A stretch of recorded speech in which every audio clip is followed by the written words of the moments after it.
sœurs bien-aimées. C'est vrai que je suis pris, en fait le frère Dabou m'a pris au pif parce que le pasteur Araillé ne répondait pas. Donc nous remercions le Seigneur qui fait toutes choses bonnes et belles.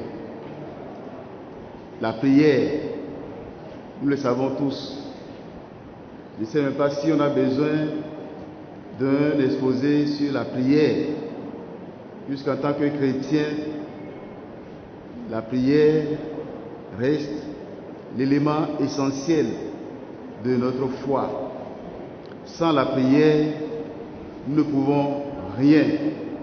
Sans la prière, nous ne pouvons même pas parler avec Dieu. C'est le seul moyen de communication que Dieu nous a donné, que Christ a confirmé. Et nous le savons tous, que là où il n'y a pas la prière, je ne veux pas dire que c'est la mort, mais il n'y a pas la vie aussi. La vie, c'est la prière. Donc, la prière, j'ai cherché son sens dans un dictionnaire et on me dit que ce sont les paroles par lesquelles on s'adresse à Dieu ou à des intercesseurs. Et une autre définition, c'est une demande faite à titre de grâce et avec une sorte d'humilité ou au moins de déférence, c'est-à-dire du respect qui est conforme à ce que l'on veut demander. Dans l'Ancien Testament, puisque nous ne pouvons pas parler de la prière sans nous référer au texte biblique, et c'est là que nous pouvons comprendre ce que c'est que la prière. Dans l'Ancien Testament, on prie à partir de ce qui est arrivé et de ce qui arrive, et pour qu'il arrive quelque chose. Donc on prie parce qu'il y a eu quelque chose.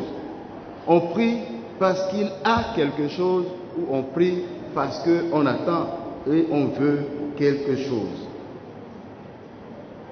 L'histoire sainte ou l'histoire d'Israël est marquée par la prière. Et il est frappant de constater combien de grands moments de cette histoire sont ponctués par la prière des médiateurs et du peuple entier qui s'appuient sur la connaissance du dessein de Dieu pour obtenir son intervention. Prenons l'histoire d'Israël et voyons comment la prière a été l'élément essentiel de la vie de ce peuple.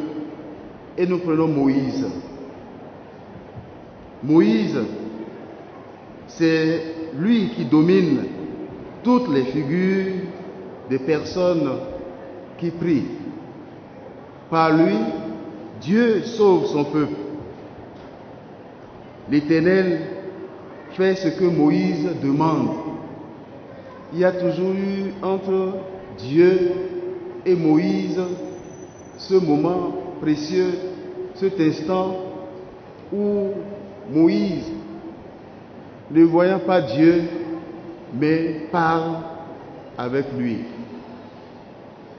Et vous imaginez Moïse sans prière, un homme si âgé, sans prière pour conduire tout ce peuple, le peuple d'Israël. Donc la prière a été quelque chose d'important pour Moïse et dans la vie du peuple d'Israël. Et d'ailleurs, les 40 ans passés dans le désert étaient des moments de prière, des moments d'éducation sur la prière pour que le peuple comprenne qu'il ne peut pas habiter sur la terre promise sans converser avec Dieu. Et si nous laissons Moïse, nous voyons Abraham. Abraham, Dieu l'a appelé parce qu'il a vu que c'est un homme qui prie. Et ayant donc appelé Abraham, qui a pris le chemin d'un lieu qu'il ne connaissait pas, a toujours cheminé avec Dieu dans la prière, dans cette communication, puisque la prière, c'est communiquer avec Dieu. La prière, c'était le téléphone portable de ces hommes-là qui ne cessent d'appeler Dieu.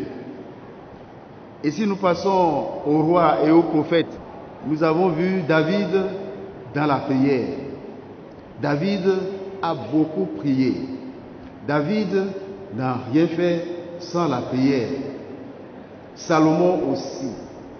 Et surtout après la construction du temple de Dieu, on a vu Salomon invoquer Dieu, prier pour le peuple, prier pour la nation.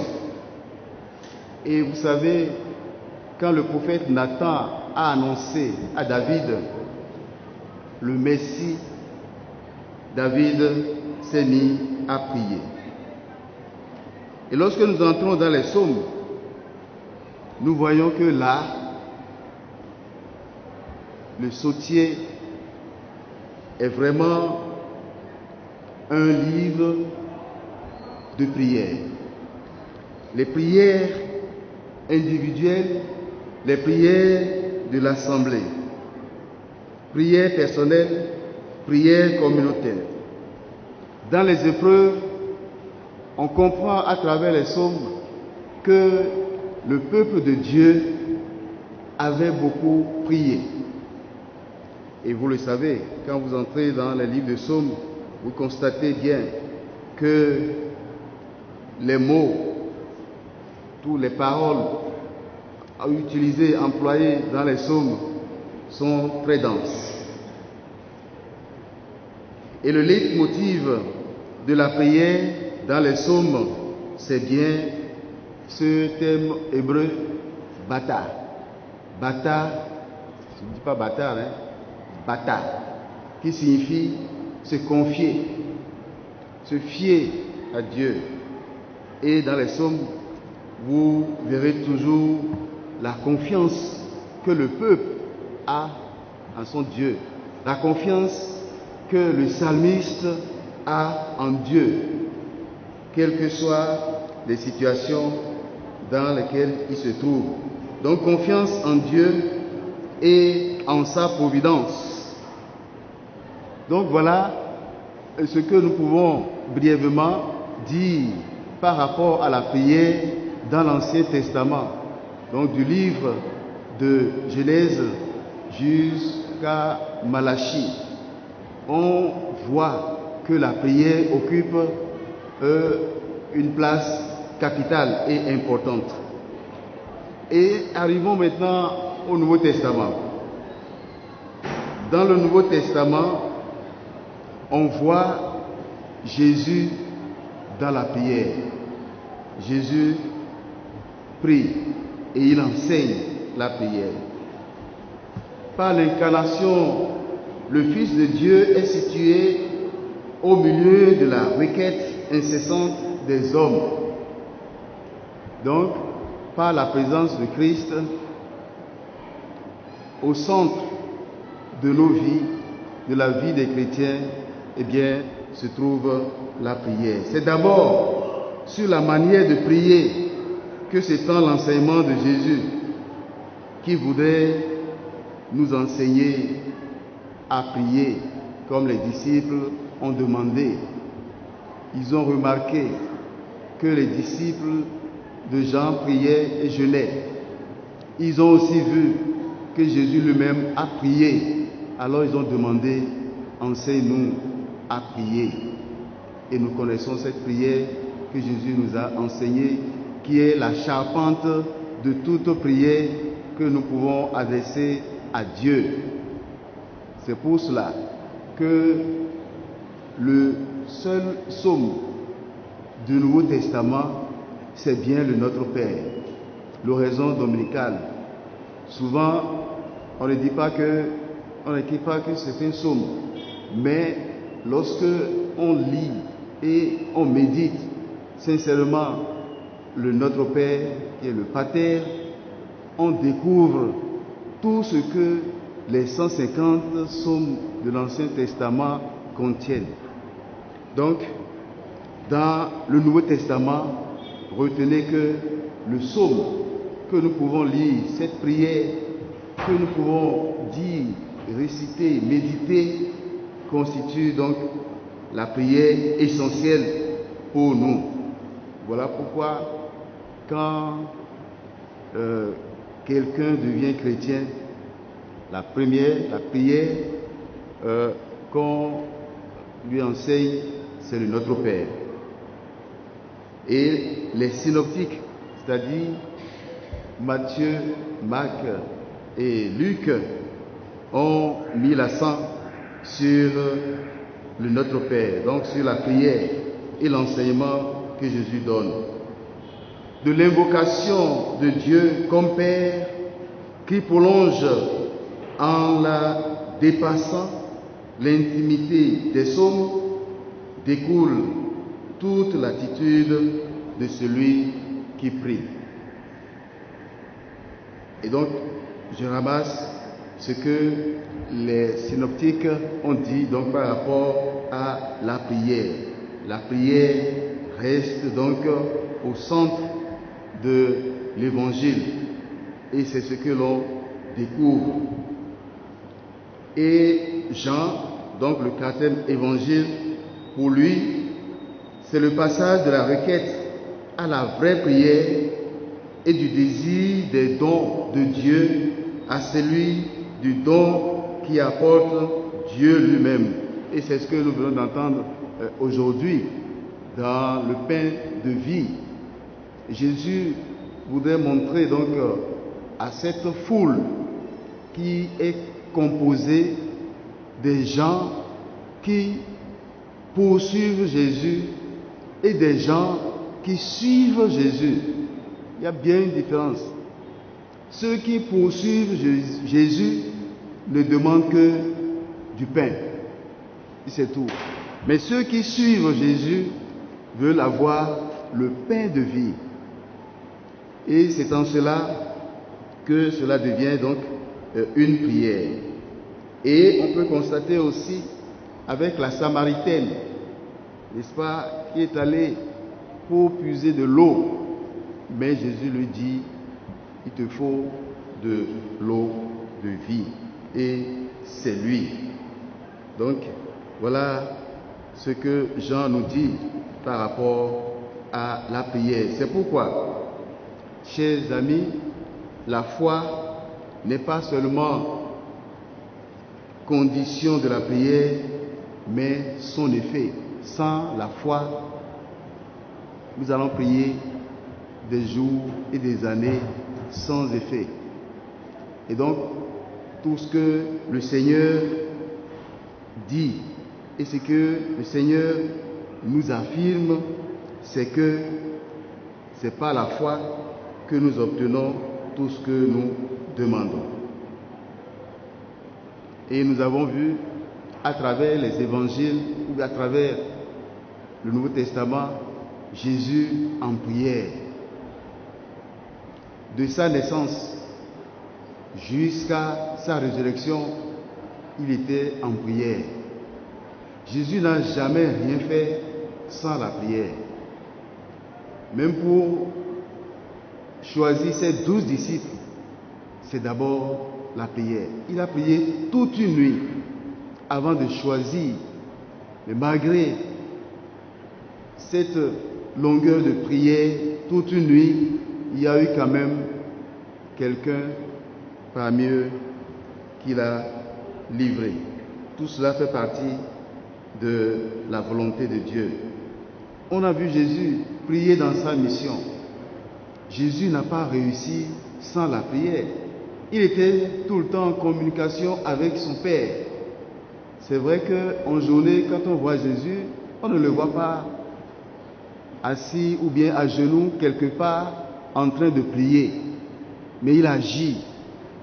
Il prie toute la nuit ou à des moments donnés, il fait beaucoup d'heures ou bien beaucoup de jours avec son Père avant d'entrer dans la mission. Et donc voilà pourquoi c'est lui qui nous enseigne que lorsque nous avons des choses importantes à faire, nous devons prier. Nous devons prier. Nous pouvons constater que Jésus ne fait pas une longue prière. Ces longues prières, il le fait avec son Père. Et puis ça s'arrête là. Mais avec les autres, c'est juste une parole. Ta foi t'a sauvé. Va en paix. Ça ne dépasse pas cela. Puisqu'il a déjà tout reçu de son Père dans la prière. Nous voyons Jésus prier dans sa passion. Et c'était un moment très difficile pour Jésus. Malgré ce moment difficile, Jésus était quand même en prière.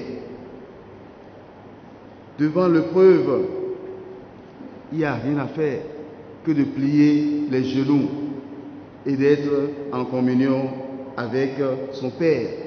Il a même invité les disciples à prier avec lui en ce moment-là, mais les disciples n'ont pas pu. Donc ce moment contient toute la prière de la foi chrétienne. Et si nous voulons comprendre le sens de la prière, c'est à Gethsemane qu'il nous faut aller pour voir Jésus prier, pour voir Jésus en communion avec son Père, pour voir comment il était assuré et comment tout est accompli. C'était une épreuve d'obéissance où la tentation était repoussée. Donc, tout est concentré dans la prière de Jésus à Gethsemane. Si nous voulons apprendre à prier, si nous voulons savoir la volonté de Dieu et que nos prières soient exaucées, allons à Gethsemane et voyons Jésus à ce moment-là. Bien-aimés, chers frères et sœurs, pas ce que je dis, mais ce que tu veux. C'est ce que le Seigneur a dit. Non pas ce que je veux, mais ce que tu veux. Et après la résurrection, ou dans la résurrection, au moment de la résurrection, eh bien, ce que le Seigneur Jésus veut, cela s'est accompli. La vie. Père, est-ce que tu ne peux pas m'éviter d'aller là? Et ça, c'est la tentation. Mais la volonté de Jésus s'est accomplie parce que Dieu l'a ressuscité. Dans la prière de foi, la prière confiante, nous pouvons ne pas obtenir ce que nous voulons tout de suite, mais le Seigneur nous conduira toujours à faire sa volonté, parce que dans sa volonté se trouve notre volonté. C'est la vie, ce qui est bien. Je voudrais terminer. Je ne voudrais pas aborder maintenant la prière avec les apôtres. Comment la prière a été pour eux l'élément fort de leur mission, et nous le savons. Vous voyez, bien, je voudrais m'arrêter là pour dire que c'est Jésus-Christ qui est au cœur de nos prières. Aussi, à travers nos tâtonnements, l'Esprit qui prie en nous donne à notre prière l'assurance d'atteindre les profondeurs d'où Dieu nous appelle, qui sont celles de l'amour. C'est une affaire d'amour entre le fidèle chrétien et Dieu. La prière, c'est cela. C'est une affaire d'amour. Et le Seigneur répond nécessairement à nos prières. Lorsque nous n'avons pas de mots, nous n'avons rien à dire, confions-nous à l'Esprit qui nous donne des mots justes pour nos prières. Je vous remercie.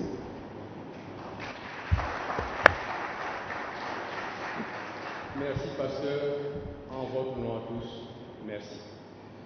Normalement, dans 2 semaines, après que vous ayez réfléchi, que vous ayez vu sur le site tout ça, nous devrions venir ici pour répondre, pour poser nos questions au pasteur et tout, pour avoir des réponses. Maintenant, je vous proposerai, dans les 5 minutes qui suivent, si on peut prendre certaines questions pour susciter un peu l'éveil, pour que dans 2 semaines, on réponde. Je vous propose, je ne dicte rien. 1 ou 2 personnes, bon. 1 ou 2 personnes pour poser certaines questions. On ne va pas répondre. Mais ces questions vont susciter des interrogations, des questionnements, pour que la prochaine fois, la séance soit animée. Est-ce qu'il y a 1 ou 2 personnes qui voudraient tout de suite réagir, poser? Une femme, un homme, une autre dame, au fond là-bas. On va commencer par la plus âgée. Je remercie le pasteur pour son exposé. Je voudrais seulement lui demander s'il peut nous rappeler le passage de la prière de Gethsémani. Merci révérend et bonjour frères et sœurs. Ma question est la suivante. En général, les musulmans prient dans la journée plusieurs fois. Mais nous, en tant que chrétiens, quelle doit être notre attitude? Parce que Dieu nous dit de prier sans cesse. Est-ce qu'il ne serait pas bon que chacun de nous prenne des rendez-vous? Pas que, comment dirais-je, qu'il y ait des heures précises, mais que chacun de nous apprenne à se confier à son Dieu autant qu'il faut dans la journée. Parce que les musulmans, quand vous... Moi, dans ma rue, à la maison, il y a une mosquée. Il n'y a pas cette heure-là où ces gens-là viennent à des heures précises pour prier régulièrement. Même si ce n'est pas ce qu'il faut, mais nous, en tant que chrétiens, on oublie un peu ça. Dans la journée, peut-être on prie rapidement le matin et peut-être le soir au coucher, peut-être encore le soir au coucher.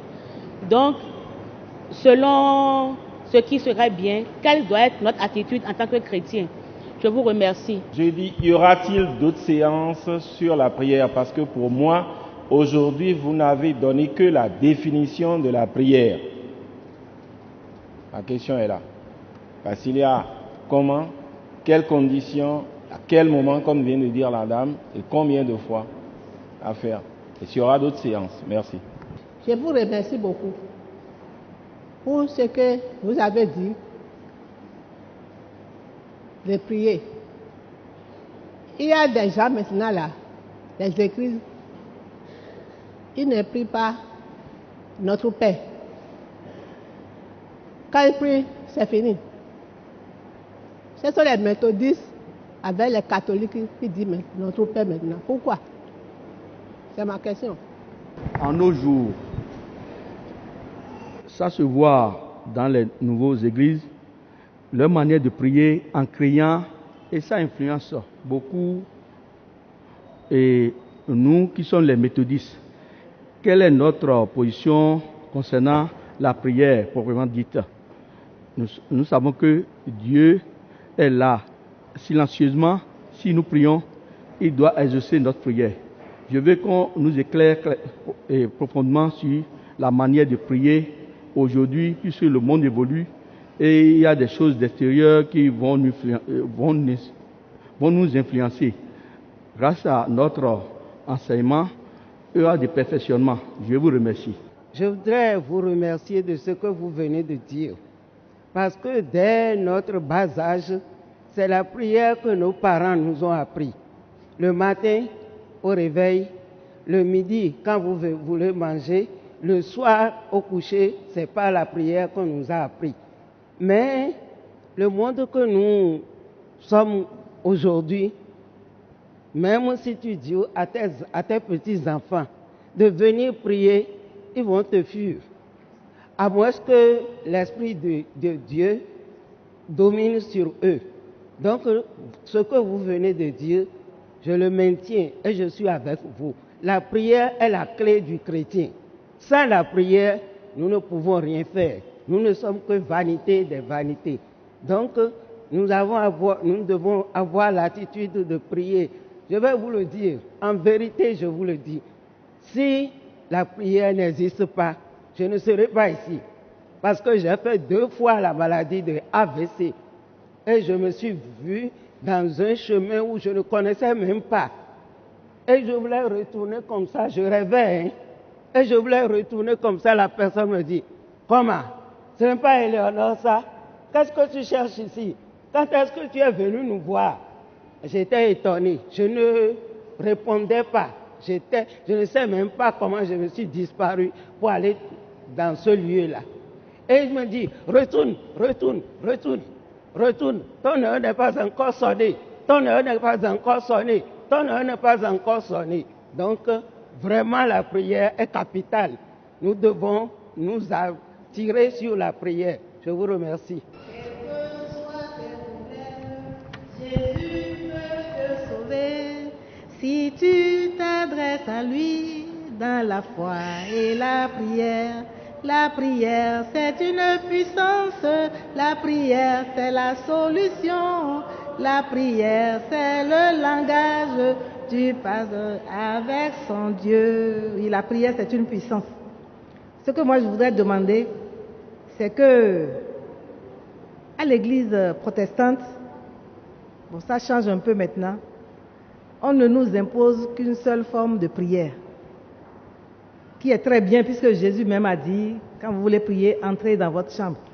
Mais nous avons vu aussi Jésus à l'œuvre, quand il s'agit de s'adresser à un esprit impur, ou bien de délivrer quelqu'un d'un mauvais esprit, fait une prière d'autorité. Ce que nos dirigeants à l'église protestante méthodiste n'aiment pas beaucoup. Mais je crois que c'est en train de changer. Il n'y a pas une seule forme de prière, puisque dans la Bible, on nous a dit « faites toutes sortes de prières ». Donc, je pense que il serait bon maintenant qu'on ne dise plus « cette prière n'est pas méthodiste ». Merci. Moi, ma question est la suivante. Comment pourrions-nous savoir que le Seigneur nous entend?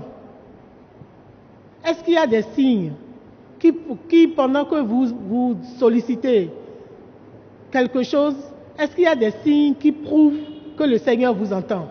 Je voudrais avoir un éclaircissement à ce niveau. Je vous remercie. Merci à tous et à chacun. Et je crois que nous avons un peu éveillé votre attention, votre intérêt.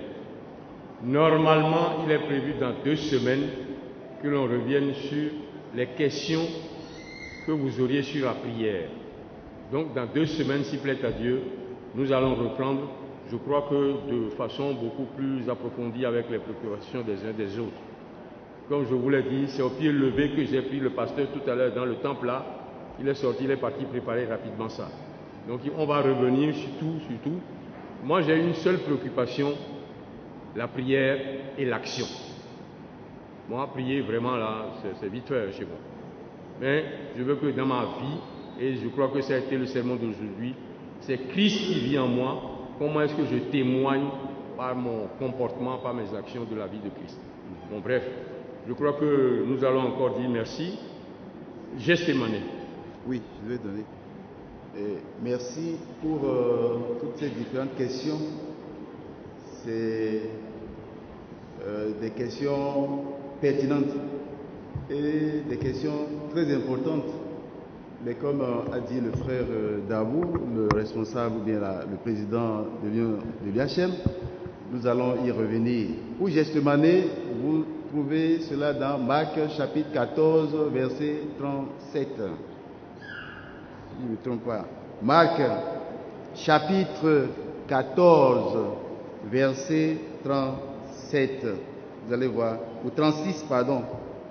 Verset 36.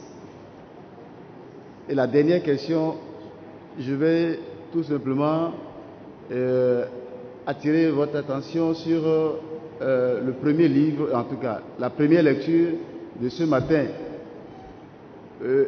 Élie c'est un homme très puissant, un géant de la foi.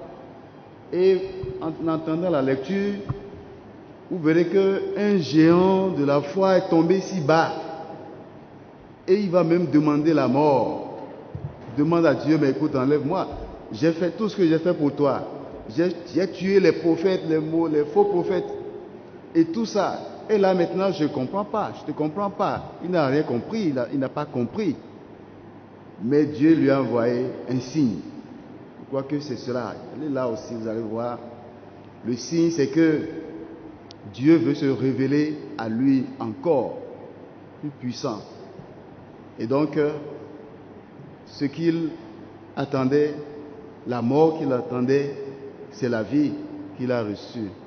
Je crois que c'est cela. Comment pouvons-nous comprendre que Dieu exauce nos prières? Eh bien, c'est dans la foi. Nous faisons confiance à Dieu, même si nous n'avons pas encore la réponse à notre prière. C'est d'abord là. Vous voyez. Donc, les signes, Dieu lui-même vous permet de voir. Les signes sont là. C'est chacun qui découvre, n'est-ce pas, les signes que Dieu répond à ses prières.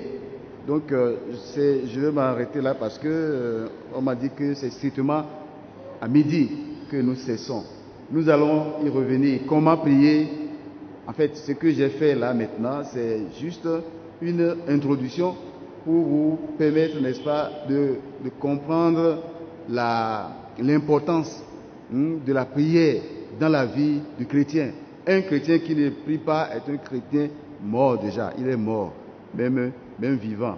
Donc que le Seigneur nous aide. Normalement, c'est le pasteur Joé qui devait venir ici, mais il va quand même revenir pour nous parler. La prière tous les jours. Les musulmans prient 5 fois. C'est une grâce pour nous que les musulmans prient 5 fois. Et quand ils commencent la première prière, toi aussi tu dois te rappeler que tu dois prier. La deuxième prière, tu te rappelles aussi, chrétien, que tu dois prier. Mais en réalité, c'est quoi? La prière, on intègre en nous-mêmes. La prière, le chrétien intègre la prière en lui-même. Toutes les heures, toutes les secondes sont des moments de prière. Parce que en une seconde, beaucoup de choses peuvent se passer. Donc c'est cela. Quand vous montez dans un avion, du départ à l'arrivée, vous faites quoi? On est en prière. Du départ à l'arrivée, vous priez. Même si le sommeil vient vous attraper un peu, bon, vous dormez un peu, mais vous vous levez et vous priez. Vous voyez, jusqu'à destination. Je crois que même en quittant ici maintenant, pour aller chez vous, vous vous mettez en prière. Que Dieu vous rentre en paix. Je crois que c'est cela. Merci beaucoup. Nous allons demander au pasteur de nous faire une prière, une toute petite prière courte, pour que nous finissions. Je tiens à respecter mes engagements. Nous sommes méthodistes. Le méthodisme vient du fait que George Wesley et son frère et autres se réunissaient à des heures régulières, faisaient les choses de façon pratique, régulière. Donc, je ne suis pas maître de la longueur du culte. S'il nous reste 5 minutes, on fera 5 minutes. Mais à midi, nous arrêtons. Merci, pasteur. Bien. Donc, je voudrais dire avant la prière que vous comprenez que John Wesley n'a rien fait sans Charles Wesley. Parce que Charles Wesley est un grand musicien. Donc, chanter, c'est prier 2 fois, on a dit. Ces chants-là ont accompagné John Wesley dans sa mission. Si vous ne savez pas prier, chantez. Chantez seulement. Et vous verrez Dieu accomplir, n'est-ce pas, tout ce que vous voulez. Prions le Seigneur. Dieu notre Père, nous te remercions infiniment pour ce moment précieux que tu nous as donné. Merci pour ton esprit qui nous a guidés. Merci pour ta grâce. Nous croyons fermement que tu es toujours avec nous et que tu nous accompagnes. nous te demandons de nous permettre d'avoir ce temps pour voir toutes ces questions qui concernent notre foi. Merci pour ce que nous avons reçu aujourd'hui et merci pour ta parole. Merci parce que nous partons rassurés que tu as exaucé nos prières. Merci parce que nous partons rassurés que nous avons reçu une parole qui est le pain de vie, qui nous accompagne tous les jours de nos vies. Merci Seigneur, maintenant que chacun doit rentrer dans sa maison, conduis-nous dans ta paix et dans ton amour et accorde-nous une semaine bénie au nom du Père, du Fils et du Saint-Esprit. Amen. Bon dimanche. Ouais.